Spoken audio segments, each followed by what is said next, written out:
చిన్న కుటుంబం చింతలు లేని కుటుంబం అనుకుంటారు. అందులో భాగంగానే ఉన్న ఒక్కగానొక్క కూతుర్ని అల్లారు ముద్దుగా పెంచి ఓ అయ్య చేతిలో పెడితే వాళ్ళ జీవితం వాళ్ళు చూసుకుంటారు. ఉన్న వార్ధక్యంలో ఉన్న తమ జీవితం కూడా సాఫీగా సాగుతుందని కలలు కన్నారు. కానీ ఆ కలల వెనుక ఎన్నో దారుణమైనటువంటి ఘటనలు వెలుగు చూసి చివరికి ఆ కుటుంబం కూడా ఎటూ దిక్కుతోచని స్థితిలోకి వెళ్ళిపోయినటువంటి పరిస్థితి.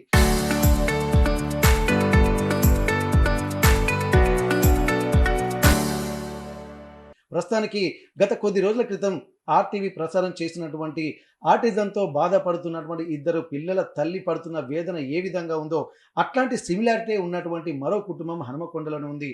ఇక్కడ భర్తలు బాధ్యతలు మరిచి పిల్లలను తల్లిల చేతిలోనే పెట్టి వారి కుటుంబానికి అంటగట్టి సాకలేక అనేక ఇబ్బందులకు గురి చేస్తూ వాళ్ళు మాత్రం ఎంజాయ్ చేస్తున్నటువంటి పరిస్థితి. ఎన్ని చట్టాలు వచ్చినప్పటికీ ఎంతమంది ఇక్కడ పెద్ద మనుషుల సమక్షంలో జరుగుతున్నప్పటికీ ఎవరి ఎంజాయ్ వారిదే. కానీ కష్టాల పాలవుతున్నటువంటి వాళ్ళు కడలిని ఈదలేక అగమ్య గోచర స్థితిలో పడిపోతున్నటువంటి ఒక దారుణమైనటువంటి పరిస్థితులు ఆ కుటుంబం ఎదుర్కొంటుంది. ప్రస్తుతానికి హనుమకొండ రామ్నగర్లో ఇక్కడ నరసింహారావు శ్రీదేవి దంపతుల ఒక్కగానొక్క కూతురైనటువంటి నిఖిలాదేవిని ఒక అయ్య చేతిలో పెట్టి వారి జీవితం బంగారు భవిష్యత్తు కావాలని ఎంతో కట్నం ఇచ్చి స్థాయికి మించి పెళ్లి చేసి ఒక్కగానొక్క కూతురు సుఖంగా ఉండాలని చెప్పి వారు కూడా ఎన్నో కలలు కన్నారు. కానీ ఆ కలలు కళ్ళలాగడమే కాకుండా ఒక కడలిలో ముంచేసినటువంటి పరిస్థితి. ఆ ఒక్క కూతురికి పుట్టినటువంటి బాబు ఆటిజంతో బాధపడుతున్నారన్నటువంటి విషయం తెలిసి గతంలో జనగామలో జరిగిన విధంగానే భార్యను కొడుకుని వదిలించుకొని వెళ్ళేటువంటి ఒక ప్రయత్నాలు జరుగుతున్నాయన్నది మనకు స్పష్టంగా తెలుస్తుంది. 15 సంవత్సరాలుగా ఆ కుటుంబం పడుతున్న వేదన అంతా ఇంత కాదు. ఇప్పటికీ పెళ్లిళ్ళైనా ఫంక్షన్లైనా ఇంకా ఎక్కడికి ఏ సమస్య మంచైనా చెడైనా బంధువుల ఇళ్లలోకి వెళ్లకుండా 15 ఏళ్లుగా ఇంటికే పరిమితం అయిపోతున్నటువంటి నిఖిలాదేవి మనతో ఉంది. ఒక్కసారి తనతో మాట్లాడదాం. మరి ఈ జీవితంలో ఎందుకు ఈ కష్టాల కడలి ఎందుకు వచ్చింది, ఎందుకు ఎదురీత సమయంలో ఎవరు ఆదుకోలేక ఎన్ని ఇబ్బందులు పడుతున్నారో తెలుసుకున్నటువంటి ప్రయత్నం చేద్దాం. ప్రస్తుతానికి నిఖిలాదేవి తను 15 ఏళ్లుగా ఇంటికే పరిమితమై అనేక చిత్రహింసలు తనకు తానే మానసికంగా కుంగిపోతూ ఎన్నోసార్లు బలవన్మరణాలకు పాల్పడినటువంటి పరిస్థితులు కూడా ఎదురయ్యాయి. కానీ ఒకసారి తన సమస్యను ఆర్టీవీతో పంచుకోవడానికి వారు సిద్ధంగా ఉన్నారు. ఒక్కసారి తనతో మనం మాట్లాడదాం. నమస్తే అండి. ఇప్పటి వరకు చూసినట్టయితే ఎందుకంటే మహిళలు అనేసరికి అనేక చట్టాలు ఉన్నాయని చెప్పి అనుకుంటున్నాను. కానీ ఆ చట్టాలు మాత్రం అంటే పేరుకు మాత్రమే చట్టాలు ఉన్నాయి. ఒక మానసిక స్థైర్యం ఇవ్వడానికే ఉన్నాయి తప్ప ఆచరణకు వచ్చేసరికి కూడా అవి ఎక్కడ పనిచేయడం లేదు అంటున్నారు. మరి మీ భర్త ఇక్కడ మంచి ఒక ఉన్నత ఉద్యోగం చేస్తున్నారని చెప్పి అంటున్నారు. అసలు మీ భర్త మిమ్మల్ని వదిలి మీ బాబుని వదిలిపెట్టడానికి కారణం ఏంది? ఇంత కట్నం ఇచ్చినప్పటికీ కూడా దాదాపు మళ్ళీ ఎందుకు అతను మిమ్మల్ని వదిలిపెట్టి వెళ్ళాల్సినటువంటి అవసరం వస్తుంది? నా పేరు మందడపు నిఖిలాదేవి సార్. మా హస్బెండ్ పేరు మందడపు వీరభద్రరావు. ప్రజెంట్ ఇప్పుడు చెల్పూర్ కేటీపీపీ భూపాలపల్లి డిఈఎన్పి స్టేజ్లో అసిస్టెంట్ డివిజనల్ ఇంజనీర్గా వర్క్ చేస్తున్నారు. నాకు ఒక బాబు మందడపు రిత్విక్ విజ్ఞాన్ సాయి. బాబు ఆటిజం డిసీజ్తో ప్రాబ్లం ఫేస్ చేస్తున్నాడు. మాకు 2006లో మ్యారేజ్ అయింది సార్. మ్యారేజ్ అయినాక 4 years బాగానే ఉన్నాడు సార్. మా ఫ్యామిలీ మెంబర్స్తో చాలా టార్చర్ ఉంటుంది నాకు. మెంటల్గా హెరాస్మెంట్ ఉంటుంది మా అత్తయ్యతోని, మా ఆడపడుచుతోని, మా మామయ్యతోని, మా బావతోని. జాబ్ చేయకుండా టార్చర్ చేయడం, నన్ను ఇంట్లో ఉండాలనేసి, చదువుకోవద్దని, ఎగ్జామ్స్ టైంలో చాలా టార్చర్ పెట్టారు. దానివల్ల నేను ఎగ్జామ్ కూడా ఫెయిల్ అయిన సిచ్యువేషన్స్ కూడా ఉన్నాయి. తర్వాత బాబు ప్రెగ్నెన్సీ కన్ఫర్మ్ అయ్యాక నన్ను అసలు మా అత్తయ్య నన్ను పాలంచులో ఉండనివ్వలేదు సార్. వెంటనే తీసుకెళ్ళి వాళ్ళ ఇంట్లో వదిలిపెట్టేసిరా, మనకి ఖర్చు వద్దు, వాళ్ళే చూసుకుంటారు, వాళ్ళ పేరెంట్స్దే బాధ్యత అని చెప్పి నేను నాకు అప్పుడు బెడ్ రెస్ట్ అని చెప్పారు సార్ డాక్టర్. బెడ్ రెస్ట్ అని చెప్పినా కూడా వినకుండా కార్ మాట్లాడుకొని మా మమ్మీ వాళ్ళు ఇంట్లో డ్రాప్ చేసి వెళ్ళిపోయాడు సార్. తర్వాత 2011లో బాబు పుట్టాడు సార్. పుట్టాక అప్పటి వరకు మా హస్బెండ్ కొంచెం బాగానే ఉన్నాడు సార్. వాళ్ళతో ప్రెషర్ ఉండేది, కానీ సరే ఎక్కడైనా ఉంటాయి ప్రాబ్లమ్స్, కానీ హస్బెండ్ బాగానే ఉన్నాడు కదా అన్నట్టుగా నేను ఉన్నాను సార్. ఎప్పుడైతే బాబు పుట్టాడో అప్పటి నుంచి నాకు ఇంకా ప్రాపర్టీస్ తీసుకురమ్మని, మన పెళ్ళి మ్యారేజ్లో పెట్టిన గోల్డ్ మొత్తం వాళ్ళ ఫాదర్కి అగ్రికల్చర్ లోన్కి యూజ్ చేసుకోవాలని అనడము. మీ పేరెంట్స్ ఎన్ని రోజులు ఉంటారు, మీ పేరెంట్స్ ఆ ప్రాపర్టీ ఎందుకు తీసుకురావు, నా పేరు మీద ఎప్పుడు పెడతావు, మా అన్న తీసుకొచ్చుకున్నాడు ప్రాపర్టీ, మా అక్క తీసుకొచ్చుకుంది ప్రాపర్టీ. మీరు ఒక్కరే కూతురు కావడంలో తదనంతరం వచ్చేటువంటి వారి తదనంతరం ఆస్తంతా తనకే రావాలి కాబట్టి ముందే తీసుకురామని చెప్పా. ఆయన పేరు మీద పెట్టమని టార్చర్ సార్. లేదు వాళ్ళు నేను ఒక్కదాన్ని కదా, తర్వాత మనకే వస్తుంది కదా అంటే కూడా వినడు. లేదు ఎప్పుడో వస్తుంది, వాళ్ళు చనిపోయినాక వస్తుంది, నాకు ఇప్పుడు ఎంజాయ్మెంట్ కావాలి అనేసి టార్చర్ ఉండేది సార్. గోల్డ్ మా పేరెంట్స్ పెట్టిన గోల్డ్ కూడా కావాలని టార్చర్ ఉండేది సార్. నేను అసిస్టెంట్ ప్రొఫెసర్గా వర్క్ చేశాను. ఆ జాబ్ కూడా వాళ్ళు చేయనీయలేదు సార్. ఏంటంటే ఇతనికి testosterone hormone problem, prolactin hormone problem ఉందని నాకు మ్యారేజ్ ముందు తెలియదు సార్. వీళ్ళ ఫ్యామిలీ మెంబర్స్ ఎవ్వరు నాకు చెప్పలేదు, మ్యారేజ్ ముందుకు చెప్పలేదు. బాబు పుట్టే వరకు కూడా నాకు తెలియదు సార్. తర్వాత నాకు 2012లో బీరువా ఓపెన్ చేసినప్పుడు ఈ రిపోర్ట్స్ అన్ని దొరికాయి సార్. అప్పుడు మా హస్బెండ్ని నేను కోర్టుకు వచ్చినప్పుడు అడిగాను సార్, ఏంటి ఇవన్నీ రిపోర్ట్స్ అంటే ఏంటి, అసలు నా లైఫ్ ఎందుకు స్పాయిల్ చేసినావు అంటే అదేం ప్రాబ్లం కాదు, నాకు క్రికెట్ ఆడడానికి వెళ్ళినప్పుడు దెబ్బ తాకిందని అన్నారు సార్. నాకు ఇప్పుడు సెట్ అయిపోయింది, బాగానే ఉన్నాను, ఇద్దరం కలిసి ఉందాము, బాబు కోసం కలిసి ఉందాం అంటే సరే. నేను మెయిన్ ఇంటెన్షన్ ఏంటి, బాబుకి హెల్త్ ప్రాబ్లం ఉంది, బాబు కోసమే కదా మనము ఉన్నది, మనం ఓకే హ్యాపీగా కలిసి ఉందాం అన్న ఇంటెన్షన్తోనే మళ్ళీ నేను 2012లో పాల్వంచ్లో కేసు అయింది సార్. ఇతను ఏమంటే బ్లాక్మెయిల్ చేసి ఇంట్లోంచి వెళ్ళిపోవడం, ఫోన్ స్విచ్ ఆఫ్ చేసుకోవడం, ఇంటికి రాడు సార్. నేను ఒక్కదాన్ని, మా మా బాబుకి అప్పుడు చాలా హెల్త్ ప్రాబ్లమ్స్ ఉండేది, మా మదర్ నాకు సపోర్ట్గా ఉండేది, వామిటింగ్స్, మోషన్స్, చాలా హెల్త్ ప్రాబ్లమ్స్ ఉంటే మా మదర్ సపోర్ట్ ఉంటే మా మమ్మీ ఇంటికి రావద్దని టార్చర్. మా మా మా బావ కానీ, మా అత్తయ్య కానీ, మా ఆడపడుచు కానీ, మా మమ్మీ ఇంటికి రావద్దు, అసలు మా పేరెంట్సే రావద్దు ఇంటికి, నేను ఇక్కడికి రావద్దు, వాళ్ళు అక్కడికి రావద్దు అని టార్చర్ చాలా ఉండేది సార్. అట్లా ఆ టైంలోనే మా ఆడపడుచు ఏమన్నదంటే, మా హస్బెండ్ బ్లాక్ ఉండడం వల్ల, మా బాబు వైట్ ఉండడం వల్ల వెమ్లవాడ 5th month ఫంక్షన్ అయిపోయాక పుట్టెంటుకల కోసం వెళ్తే బాబు ఏడుస్తుంటే బయట పట్టుకొని ఏడుస్తుంటే ఎందుకురా వాడి మీద అంత ప్రేమ పెంచుకుంటున్నావు, వాడిని కొడుకంటే ఎవరైనా నమ్ముతారా అన్న విషబీజం నాటింది సార్ అప్పుడే. అప్పటి నుంచి ధనికుల ప్రభావతి, అప్పటి నుంచి మా మా ఇద్దరి మధ్యలో గొడవలు స్టార్ట్ అయినాయి సార్. మీ అక్క ఎందుకు ఆ మాట అన్నది, అసలు నువ్వు ఎందుకు రియాక్ట్ అవ్వలేదు, ఎందుకు తనకి సపోర్ట్ చేస్తున్నావు అని అవేతో మా ఇద్దరి మధ్యలో దూరంగా స్టార్ట్ అయిన ఫ్రెండ్స్. చాలా గొడవలు కూడా అయినాక కూడా అసలు వాళ్ళ అక్కని అడగలేదు. ఒకరోజు ఇంకా ఏంటి సిచ్యువేషన్ ఏంటి, మొత్తం తన విలేజ్లో అంతా పబ్లిసిటీ ఇస్తుంది, మా తమ్ముడి కొడుకు కాదు, మా తమ్ముడికి పుట్టలేదు అన్నట్టుగా ఇస్తుంటే నాకు చాలా బాధ అనిపించి ఏడ్చాను. ఏడుస్తే చాలా గొడవైంది. నువ్వు ప్రాపర్టీ తీసుకురాకపోతే ఇట్లనే చేస్తాం అనేసి, నేను ఇట్లనే బ్లేమ్ చేస్తాం అనేసి చాలా విధంగా పెట్టిండు. వాళ్ళ బావని చేసినట్టు నన్ను చేస్తా అని బ్లాక్మెయిల్ చేస్తారు. మరి వాళ్ళ బావని ఏం చేశారు, ఏమైంది వాళ్ళ బావని చేసినట్టు అంటే, వాళ్ళ బావ ఏమైంది, అసలు ఏమైంది వాళ్ళ వాళ్ళకి? బావ ఏమయ్యారని వాళ్ళకే తెలియాలి సార్. కానీ వాళ్ళ అక్క పేరు మీద మొత్తం ప్రాపర్టీస్ అన్ని ఎక్కించుకున్నారు సార్. ఇంతవరకు వాళ్ళు ఒక మిస్సింగ్ కేసు పెట్టలేదు. నేను మా హస్బెండ్ కనుక ఇంట్లోంచి వెళ్ళిపోతే మిస్సింగ్ కేసు పెడతాను, కానీ వాళ్ళ అక్క మిస్సింగ్ కేసు పెట్టదు. ప్రాపర్టీస్ మొత్తం మరి ఎట్లా తన పేరు మీద షిఫ్ట్ చేసుకుంది అనేది ఎంక్వైరీ జరగాలి సార్. అది మరి కూతురు ఇన్విటేషన్, పెళ్లి ఇన్విటేషన్ కార్డులో, సన్ ఇన్విటేషన్, వెడ్డింగ్ ఇన్విటేషన్ కార్డులో భర్త ఉన్నట్టు చూపిస్తుంది, పేరేస్తుంది, కానీ ఉన్నాడో లేదో తెలియదు, ఏం చేశారో తెలియదు. ఇది మాట్లాడితే ఎన్ని ఏళ్ళు అవుతుంది తను మిస్ అయ్యి?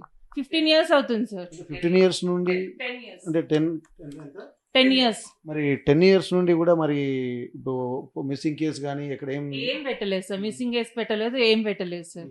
నన్ను బ్లాక్మెయిల్ చేస్తాడు, నువ్వు కనుక ప్రాపర్టీస్ తీసుకురాకపోతే మా బావని చేసినట్టు చేస్తామంటారు సార్. అసలు వాళ్ళ బావని ఏం చేసిండో తెలియాలి సార్, అది మెయిన్ సార్.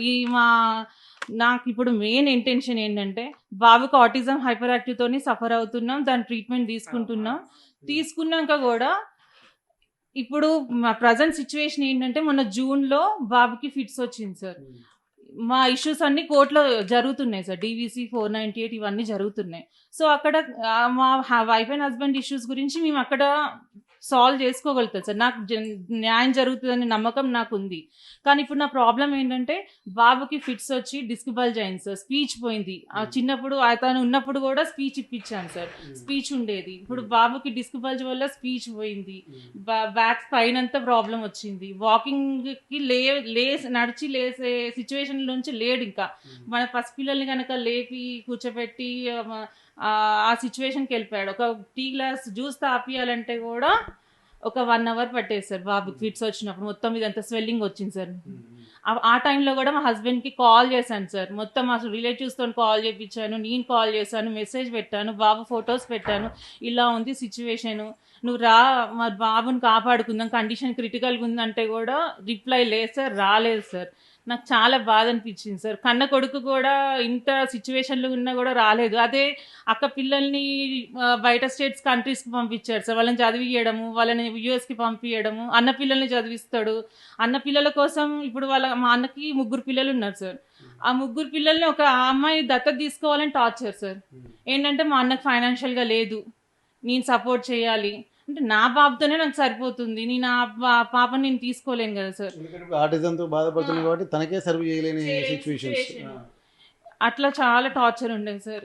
అసలు ఇప్పుడు నా పరిస్థితి ఏంటంటే బాబుకి మంత్లీ 1,00,000 అవుతుంది సార్. 1,00,000 అబోవ్‌నే అవుతుంది సార్. వాడి ఫుడ్ మెయింటెనెన్స్ గానీ, వాడి మెడిసిన్స్ గానీ, థెరపీస్ గానీ. అంటే ఇప్పుడు మీరు దగ్గర దగ్గర 15 ఇయర్స్ నుంచి అంటున్నారు కదా, మరి బాబు మీరు ఇక్కడే ఉంటున్నారు, తను అక్కడ ఉంటున్నారు, మరి మీకు డబ్బులు గిట్లా ఏమి ఇవ్వట్లేదు తను ఇట్లా బాబు మెయింటెనెన్స్ కోసం?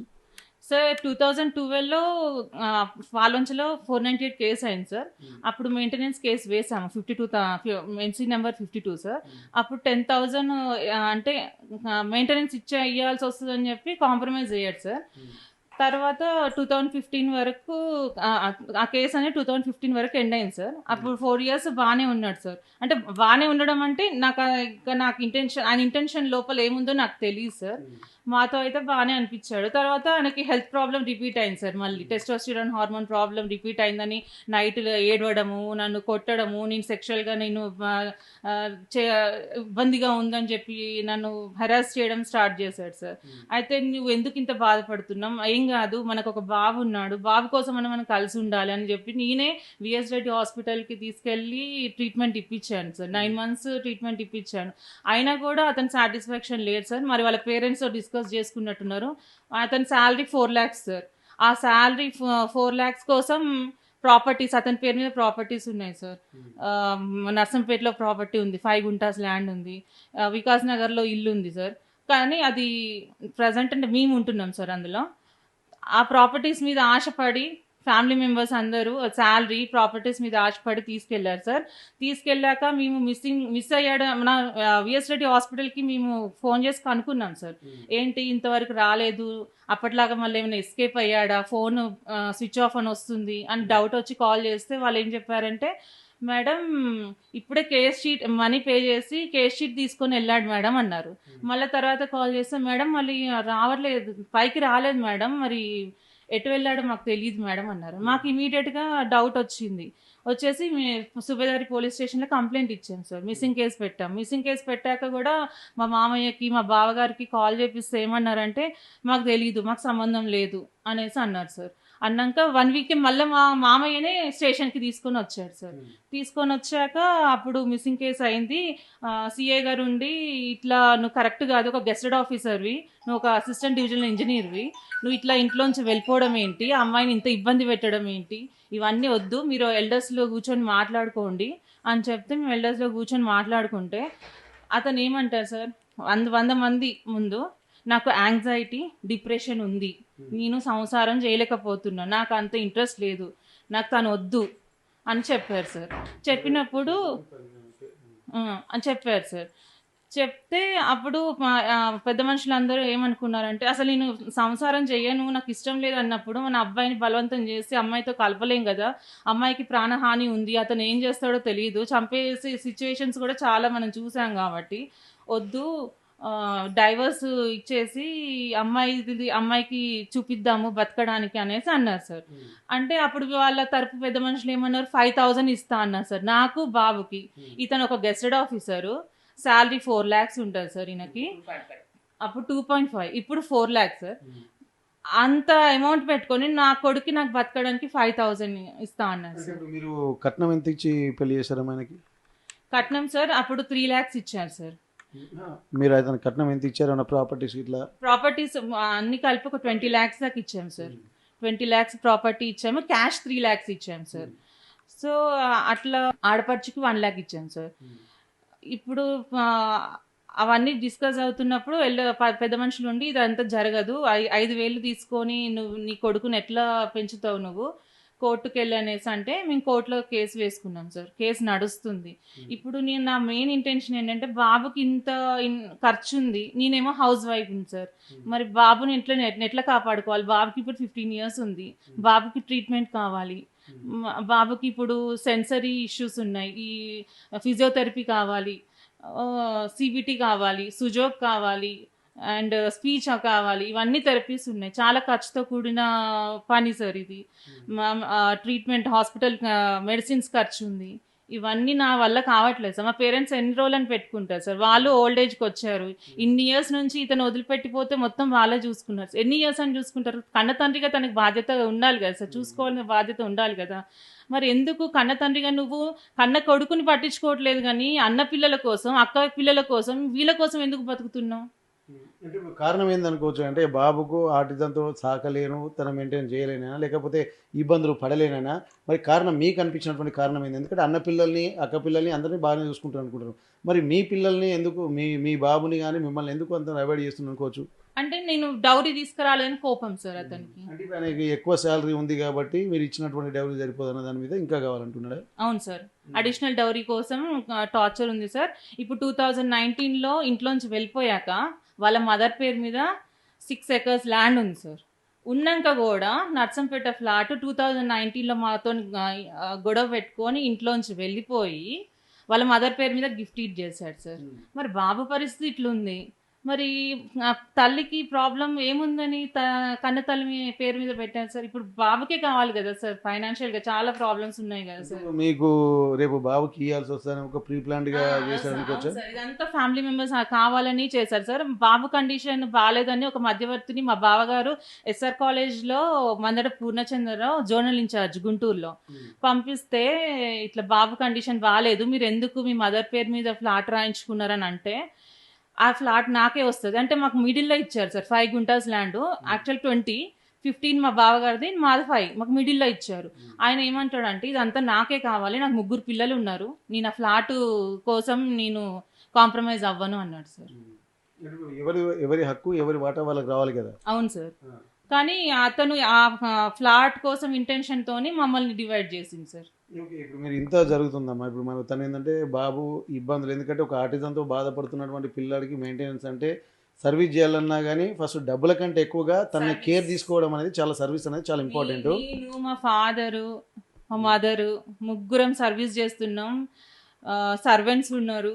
అయినా కూడా ఇప్పుడు ఏజ్ పెరుగుతున్న కొద్దీ సివియారిటీ అనేది పెరుగుతుంది సార్. ఇప్పుడు బాబును ఆటోలో తీసుకెళ్దామన్నా తీసుకోలేని సిచ్యువేషన్. కార్కి ఇన్సూరెన్స్ పేపర్స్ కూడా ఆయన దగ్గర పెట్టుకున్నాడు సార్. ఇప్పుడు మరి డ్రైవర్ కావాలి, ఇన్సూరెన్స్ పేపర్స్ లేవు మాకు. ఎంత దారుణమైన పరిస్థితి అంటే మేము ఒక గెస్టెడ్ ఆఫీసర్ భార్యను అయ్యుండి కూడా నాకు హెల్త్ కార్డ్స్ లేవు సార్. బాబుకి ఫిట్స్ వచ్చినప్పుడు హాస్పిటల్లో జాయిన్ చేస్తే హెల్త్ కార్డ్స్ లేవు సార్ నాకు. మొత్తం ఎంజాయ్మెంట్ అంతా ఫ్యామిలీ మెంబర్స్ ఎంజాయ్ చేస్తున్నారు సార్.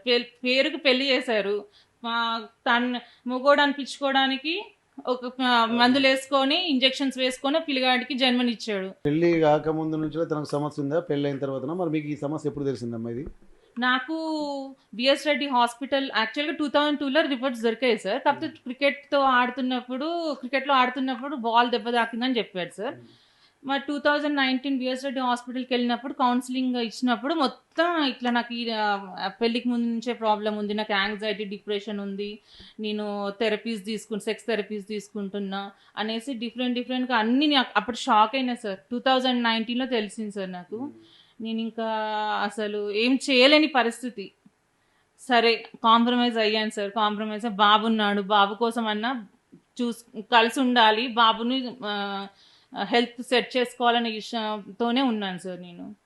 ఇప్పుడు నా మెయిన్ ఇంటెన్షన్ ఏంటంటే కన్న తండ్రిగా బాధ్యత తీసుకోవాలి. ఎన్ని ఇయర్స్ అని నువ్వు దూరంగా మనకి ఏమైనా గొడవలు ఉంటే భార్య భర్తగా మనం చూసుకుందాం, కానీ బాబుని ఎందుకు వదిలేస్తున్నావు? ఇంతవరకు కోర్టులో కూడా పిటిషన్ వేసుకోలేదు సార్ బాబుని చూస్తా అని. ఏమైనా అక్క పిల్లలతోని అన్న పిల్లలతోని ఎంజాయ్ చేస్తూ వీడియోస్ పోస్ట్ చేస్తూ అవి మేము చూస్తున్నాం సార్. మరి కన్న తండ్రిగా నీకు ఎందుకు ఆలోచన వస్తలేదు? ఎప్పటికైనా నీకు కన్న కొడుకు బ్లడ్ నీ కొడుకే కదా, ఎందుకు నువ్వు బాబు గురించి ఆలోచించట్లేదు? ఓకే, ఇప్పుడు మీరు ఫైనల్గా ఇప్పుడు మీకేంటంటే ఆర్థికమైనటువంటి సమస్య ఉంది, ప్లస్ బాబును మెయింటైన్ చేసేటువంటిది, ఎందుకంటే తను చూసుకోవడానికి ఒక 2-3 ఖచ్చితంగా ఉండాల్సింది. మరి ఎట్లాగూ తను 15 సంవత్సరాల క్రితమే తను ఇక మీరు వద్దని చెప్పి వెళ్ళిపోయాడు. మరి ఇప్పుడు కోర్టులో ఏమైనా కేసు వేశారని చెప్పారు, డీవీసీ వేశారని చెప్పారు, 498 వేశారని చెప్పి అంటున్నారు. ఓకే, ఇవన్నీ చేశారు కదా. మరి మీకు ఎట్లాంటి న్యాయం కావాలని ఇప్పుడు అనుకుంటున్నారు మీరు?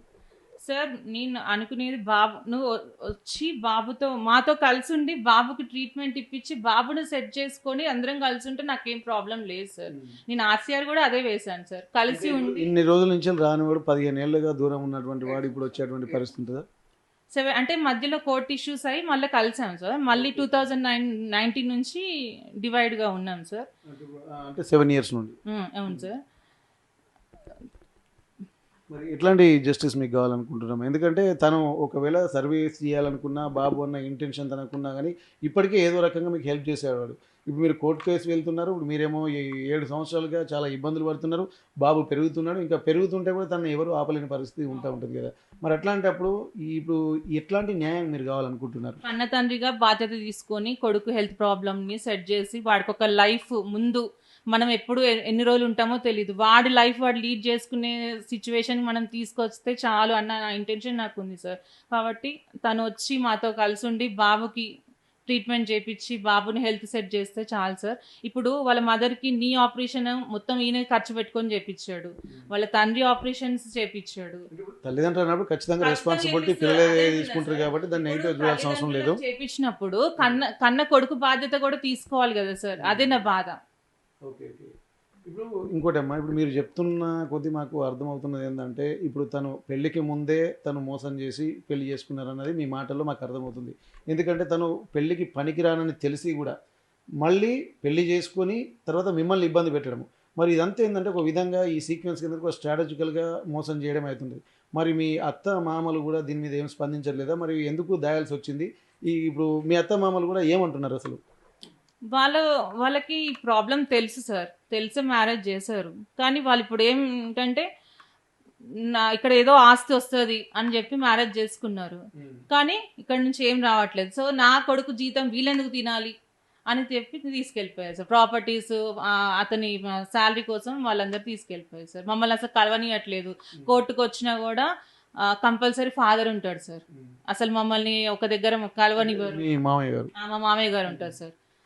అంటే ఒక గెస్టెడ్ ఆఫీసర్ అయ్యుండి ఒక జెన్కోలో ఎంప్లాయీగా వర్క్ చేస్తూ నువ్వు అన్ని డెసిషన్స్ తీసుకునే అంత క్యాపబిలిటీ ఉన్నప్పుడు నువ్వు కోర్టుకి ఎందుకు ఫాదర్తో వస్తున్నావు?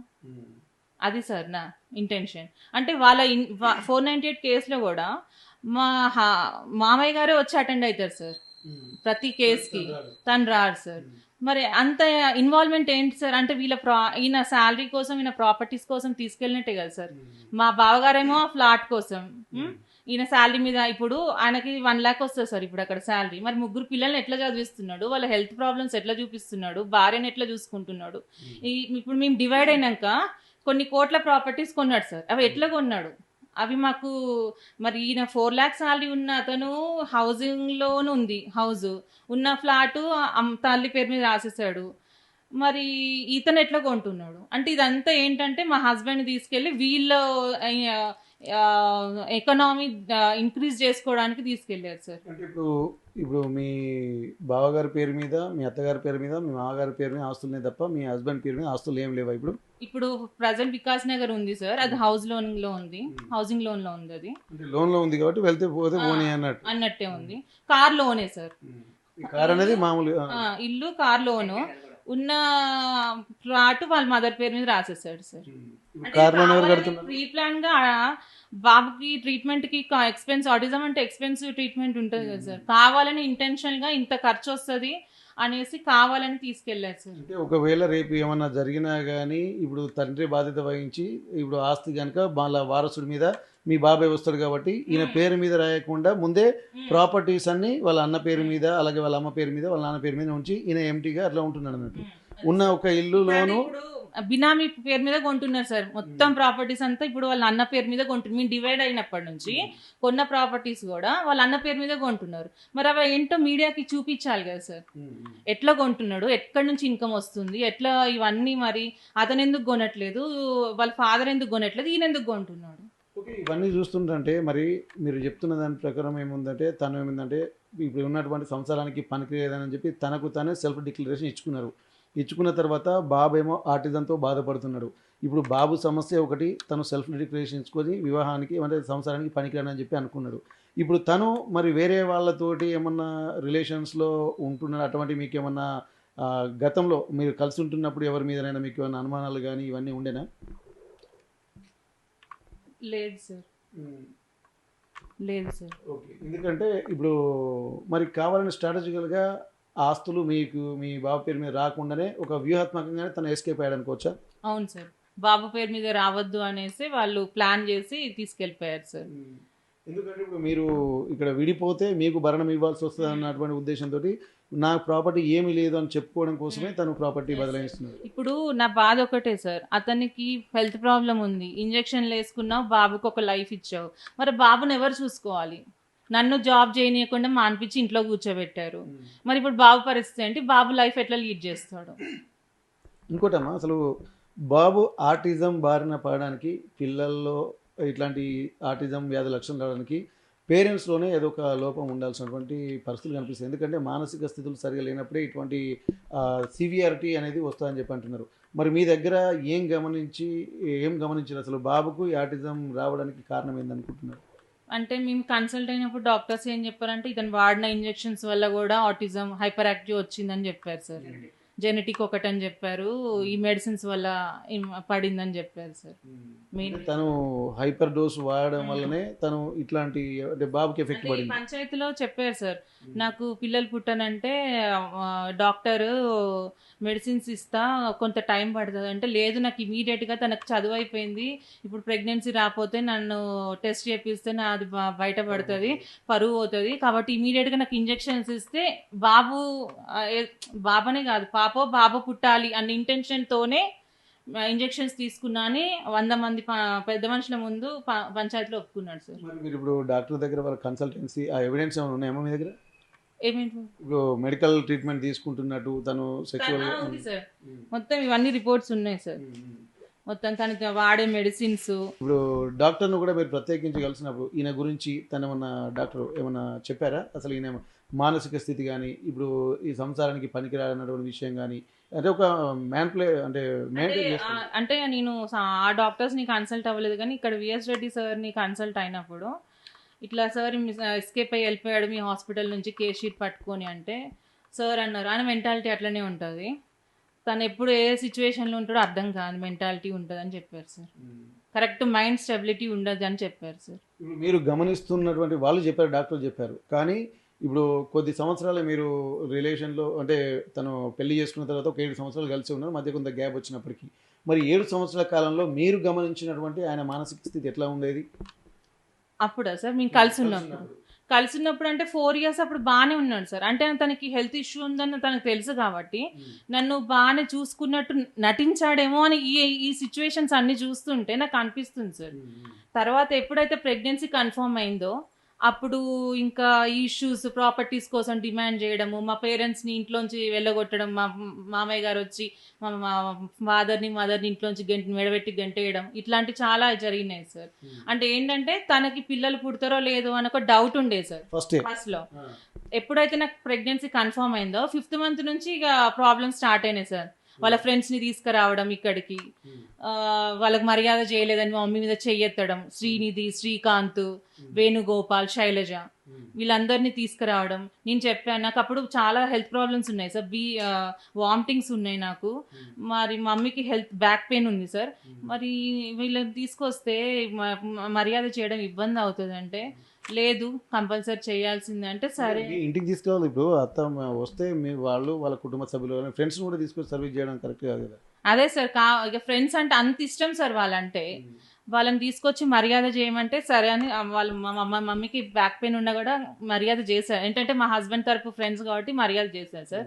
అయితే అప్పుడు బయట వాష్రూమ్ ఉండేది సార్, బాత్రూమ్ ఉండేది. అయితే నాకు తెలియకుండానే తను శైలజ వాళ్ళ బాబుని తీసుకొని ఆ వాష్రూమ్కి వెళ్ళింది సార్. నేను చూసినప్పుడు ఆయన అయ్యో బయటికి ఎందుకు వెళ్ళారు, లోపల ఉంది కదా బాత్రూమ్, అది యూజ్ చేసుకోపోయారంటే ఏం కాదు అంతా అన్నారు సార్. తర్వాత వీళ్ళందరినీ తీసుకొని తెల్లవారు మా అత్తగారింటికి వెళ్ళారు సార్. మరి అక్కడ ఏం జరిగిందో ఏమో తెలియదు సార్. మళ్ళీ నెక్స్ట్ డే మా ఇంటికి వచ్చారు సార్. వచ్చేసి మా ఫ్రెండ్స్కి మర్యాద చెయ్యరా, బయట బాత్రూమ్ ఇస్తారా, నా వాల్యూ పోగొడతారా అని చెప్పి మా మమ్మీ మీద చేసి మా మమ్మీ మీద కొట్టడానికి చేయలేపాడు సార్. అంటే చేయరని చెప్తే తను ఇక్కడ లేడా? తను వాళ్ళ ఫ్రెండ్స్ వచ్చినప్పుడు ఉన్నాడు సార్, అతనే తీసుకొచ్చాడు సార్. అంటే తను కూడా అబ్జర్వ్ చేసి ఇక్కడే అడిగే అవకాశం ఉంటుంది కదా, మళ్ళీ ఇంటికి అంటే వెళ్ళినాక ఎందుకు టార్చర్. Discussion చేసుకున్నట్టున్నారు sir. అంటే ఈ శైలజ మా హస్బెండ్ చెప్పినట్టుంది మర్యాద చేయలేదు అనేసి. నేను అప్పటికి అన్నాను లోపల వాష్రూమ్ ఉంది అంటే కూడా వినకుండా తను ఏం కాదు అన్నది. మరి అక్కడికి వెళ్ళినాక నన్ను అంటే మా అత్తగారింటికి తీసుకెళ్ళారు సార్. దసరా ఫెస్టివల్ అప్పుడు వచ్చారు.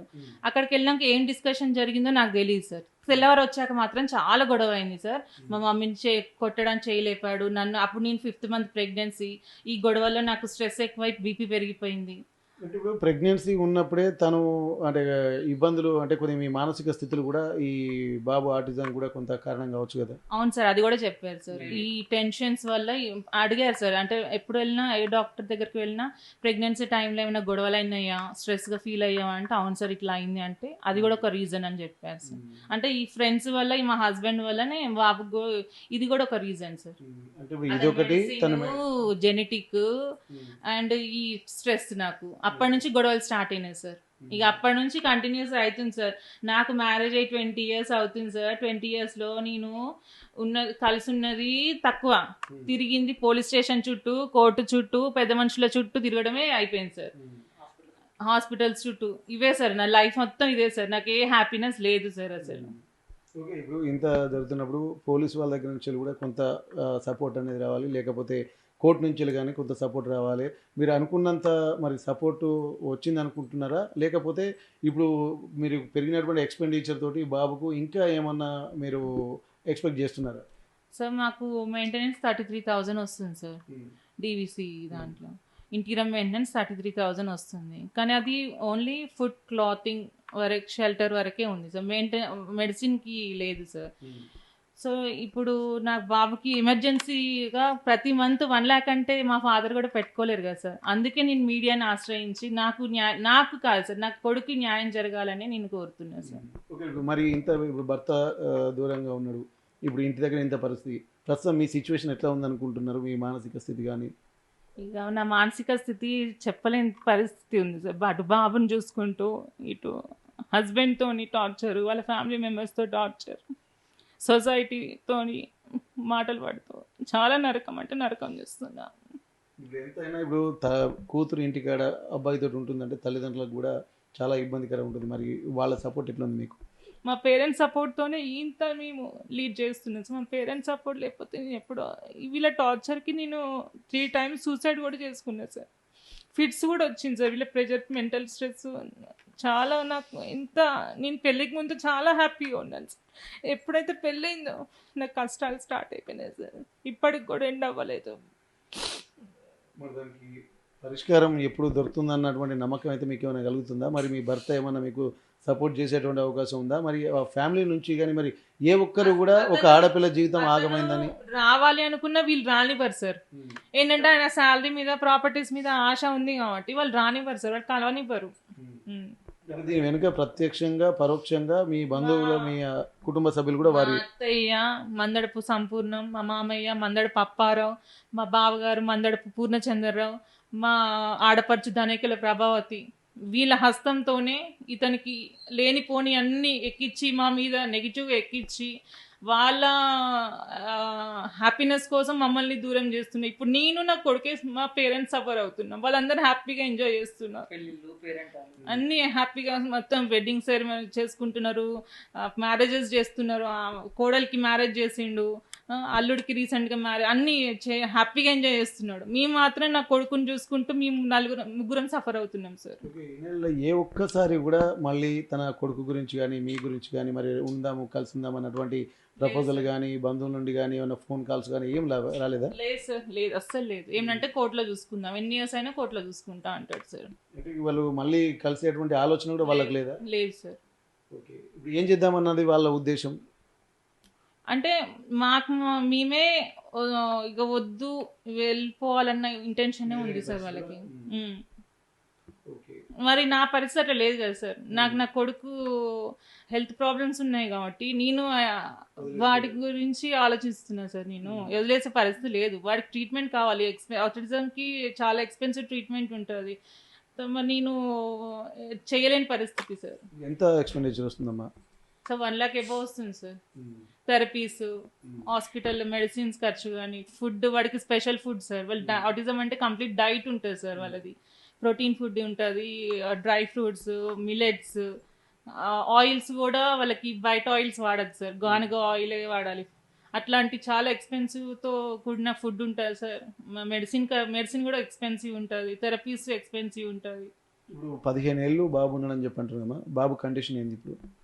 బాబు ఇప్పుడు ఫిజియోథెరపీతోని మళ్ళీ కొంచెం లేచి నడుస్తున్నాడు సార్. అంతకుముందు ఫిట్స్ వచ్చాక కంప్లీట్ బెడ్కి అయిపోయాడు సార్. ఇప్పుడు లేచి నడుస్తున్నాడు సార్. స్పీచ్ అనేది థెరపీస్ ఇప్పిస్తున్నాం. ఇప్పుడే కొంచెం అంటే బేసిక్లో ఉన్నాడు సార్. మళ్ళీ స్పీచ్ సెన్సరీ ఇష్యూస్ ఉన్నాయి, అంటే డ్రెస్ వేసుకోవడం అన్నా ఎలర్జీయే, ఫుడ్ ఇష్టపడడు టచ్ చేయడానికి, అంటే వెస్టిబులర్ ఇష్యూస్ ఉన్నాయి, బ్యాలెన్సింగ్ లేదు. అవన్నీ ఫిట్స్ తోని రివర్స్ అనేది వచ్చింది సార్. ఇప్పుడు మీరు ఎంతవరకు చదువుకున్నారమ్మా? ఇప్పుడు మీకు నాది ఎంబీఏ బిఎడ్, ఇప్పుడు ప్రజెంట్ ఎల్ఎల్బి చేస్తున్నాను సార్. కానీ ఎంబీఏ బిఎడ్ చేసినా కూడా వీళ్ళ ఫ్యామిలీ మెంబర్స్ టార్చర్తోని నేను జాబ్ కూడా చేయలేని పరిస్థితి సార్. నేను జాబ్ చేస్తే ఇంట్లోంచి వెళ్ళిపోతాడు సార్, బ్లాక్మెయిల్ చేస్తాడు జాబ్ చేయొద్దు అని. ఎందుకు నేను జాబ్ చేయొద్దు అంటే మా అన్నయ్యకి ఇష్టం లేదు. అంటే వాళ్ళ అన్నయ్యకి ఏం అవసరం అది? అంటే అక్కడ అందరూ పెద్ద జెంట్స్ ఉంటారు, అంటే ఇతనికి హెల్త్ ప్రాబ్లం ఉంది కదా సార్, కాబట్టి మా అన్నయ్యకి ఇష్టం లేదు, మా నాన్నకి ఇష్టం లేదు. మరి ఎట్లా, మరి నువ్వేమో శాలరీ సరిపోవట్లేదు అంటావు. అప్పుడు ఇల్లు పర్చేజ్ చేశాను సార్ వికాస్ నగర్లో. మరి బాబుకి ఎట్లా అంటే, మా నాన్న అవసరం అయితే ఎకరం అమ్మాయినా పెడతాడు అనేసి మధ్యలో మీడియేటర్ రంగారావుతోని చెప్పించారు సార్. అసలు నా జాబ్ వదిలేసే వరకు వీళ్ళు ఊరుకోలేదు సార్. ఇప్పుడు నా పరిస్థితి ఎట్లాగో సంవత్సరానికి పనికిరాని ఉద్దేశంతో ఒకవేళ మీరు కూడా ఉద్యోగం చేస్తే అక్కడ మీరు అంటే తను ఇమాజినేషన్ వేరే ఉంది సార్, వాళ్ళ ఇంటెన్షన్ వేరే ఉంది సార్. అది అసలు వాళ్ళ అన్నయ్యకి ఏం అవసరం సార్ నా జాబ్ గురించి? హస్బెండ్కి లేని బాధ అన్నయ్యకి ఎందుకు? అది సార్ మొత్తం వీళ్ళ ఇన్ఫ్లుయెన్స్ ఫ్యామిలీ మెంబర్స్ వల్లనే మా లైఫ్ స్పాయిల్ అయింది సార్. ఇక్కడ మనం గమనించాల్సింది ఏంటంటే, ఎవరైనా వివాహం చేసుకున్న తర్వాత కోటి కలలు కంటారు, ఎన్నో ఆశలతోటి కుటుంబంలోకి అడుగు పెడతాడు, సంసార జీవితాన్ని చూసుకుంటూ బంధువులు అలాగే తన ఫ్రెండ్స్ తోటి తన కుటుంబం సంతోషాలను కూడా పంచుకునేటువంటి అవకాశం ఉంటుంది. కానీ తన విషయంలో మాత్రం, ఇక్కడ నిఖిలాదేవి విషయంలో మాత్రం చాలా క్రిటికల్మైనటువంటి పొజిషన్లు అయితే మనకు కనిపిస్తున్నాయి. ఎందుకంటే పెళ్ళైన దగ్గర నుండి కూడా పడుతున్నటువంటి కష్టాలే తప్ప తనకు జీవితంలో సుఖం అనేది తెలియదు. తను ఉన్నంత పెళ్ళి అయిన తర్వాత కూడా తన యొక్క ఆలోచనలతోటి ఒక రకమైనటువంటి టార్చరు, ఉద్యోగం చేస్తుంటే అక్కడికి ఎందుకు వెళ్తున్నాం అన్నటువంటి అదొక టార్చరు, అలాగే బాబు పుట్టిన తర్వాత బాబు మీద కూడా అసలు తను ఆరోగ్యం సరిగా లేక, బాబును చూసుకోలేక, ఇటు తను ఆర్థిక పరిస్థితులతోటి ఇట్లా కష్టపడుతుంది, అలాగే పట్టించుకోలేకపోవడం వల్ల మెయింటెనెన్స్ ఎక్కువైపోయి ఆర్థిక భారం కూడా పెనుభారంగా మారడంతో దిక్కుతోచని ఒక స్థితిలో కొట్టుమిట్టాడుతున్నటువంటి పరిస్థితి. కానీ ఇక్కడ కన్న తండ్రి కూడా ఆదుకోవాల్సి ఉంటుంది, తాతలు తండ్రులు కూడా, వారు కూడా, నానమ్మలు కూడా వచ్చి తన బాబు యొక్క పరిస్థితిని గురించి ఎలాగైనా కాపాడుకోవాలన్నటువంటి ఒక ఆలోచన చేయాల్సి ఉంటుంది. కానీ పూర్తిగా ఇట్లాంటి ఆటిజంతో బాధపడుతున్నటువంటి ఆ బాలుని అలాగే తన తల్లిని కూడా పూర్తిగా వదిలేసేటువంటి ఒక కుట్రలు జరగడం వల్ల అనేక సమస్యలు కూడా ఎదుర్కొంటున్నాం అన్నటువంటి ఒక ఆవేదన చూస్తుంటేనే మాత్రం చాలా తీవ్రమైనటువంటి పరిస్థితుల్లో వాళ్ళు ఆర్థికంగా ఇబ్బందులు పడుతున్నటువంటి పరిస్థితి కనిపిస్తుంది. ఏదేమైనప్పటికీ కూడా తన యొక్క కోరిక ఒకటే, ఏంటంటే తను ఎట్లాగూ భర్త తన మీద ఉన్నటువంటి వదిలిపెట్టేటువంటి ధోరణిలోనే ఈ విషయాలన్నీ కూడా గమనించింది. ఆ తర్వాత వదిలించుకునేటువంటి కుట్రతోటి వదిలించుకోవాలన్నటువంటి ఒక ఆలోచనతోటే ఇక్కడ బాబును తల్లిని తల్లిదండ్రుల దగ్గర వదిలేసి వెళ్ళిపోయినటువంటి పరిస్థితి. బయట సమాజంలో కూడా తను వివాహానికి చేసుకున్నాను కానీ తను సంసారానికి పనికిరానటువంటి ఒక సెల్ఫ్ డిక్లరేషన్ ఇచ్చుకొని కూడా చేతులు దులుపుకున్నటువంటి సిచ్యువేషన్స్ మనం చూస్తున్నాం. కానీ ఇక్కడ సమస్య ఏంటంటే, ఇక్కడ ఇదివరకు కోర్టు ద్వారా డీవీసీ కేసు వేసిన తర్వాత 498 వేసిన తర్వాత తనకి 33,000 రూపాయలు కూడా తన మెయింటెనెన్స్ కోసం వస్తున్నాయి. కానీ బాబు పెరుగుతున్న కొద్దీ మెయింటెనెన్స్ కోసం 1,00,000 రూపాయలకు పైగా ఖర్చు అవుతుంది. దీనికి సంబంధించినటువంటి బాధ్యత తను తీసుకోవాల్సినటువంటి అవసరం ఉంటుందని చెప్పి అంటున్నారు. తన నాన్న కూడా చేసేటువంటి ఉద్యోగం కుటుంబ పోషణకే సరిపోతుంది, కానీ ఇంత మొత్తం తనను తన పిల్లల్ని కూడా సాకేటువంటి ఆర్థిక భారం తను తట్టుకోలేకపోతున్నటువంటి విషయాన్ని గమనించి ఎన్నోసార్లు కూడా బలవన్మరణానికి పాల్పడినటువంటి పరిస్థితి. కానీ ఇప్పటికైనా సరే ఇక్కడ కొంతమంది అధికారులు కూడా దీంట్లో కొంత చొరవ తీసుకొని తన బాధితులకు న్యాయం చేయాలంటున్నారు. తన భర్త కూడా అర్థం చేసుకొని పిల్లవాడి మెడికల్ ఖర్చులకు అవసరమైనటువంటి ఇబ్బందుల్ని దృష్టిలో పెట్టుకొని కూడా తను హెల్ప్ చేయాల్సినటువంటి అవసరం ఉన్నటువంటి విషయాలు కూడా చెప్తున్నారు. కానీ తన కుటుంబంలో ఉన్నటువంటి వాళ్ళ చెప్పుడు మాటలకు విని భర్త కూడా తనను అంటే ఇబ్బందులకు గురి చేశాడని చెప్పి అంటున్నారు. ఇంత ఇబ్బందులు ఉన్నప్పటికీ కూడా తను భర్తతో ఉండడానికి సుముఖంగా ఉంది. కానీ కొంతమంది వారి బంధువులతోటే తన భార్యను అలాగే ఆటిజంతో బాధపడుతున్నటువంటి కొడుకును కూడా వదిలివేసేటువంటి ప్రయత్నం చేశారు. కానీ మెయింటెనెన్స్ మాత్రం చాలా ఇబ్బందికరంగా ఉంటుంది. ఖచ్చితంగా ఇప్పటికైనా సరే తనకు న్యాయం జరగాలంటే ఇప్పుడు ఉన్నటువంటి ఖర్చులు కూడా భరించాల్సినటువంటి ఒక విజ్ఞప్తిని కూడా బాధితులు చెప్తున్నటువంటి పరిస్థితి. హనుమకొండ రామ్నగర్ నుండి కెమెరా పర్సన్ వంశీతో వెంకటరత్నం, RTV వరంగల్.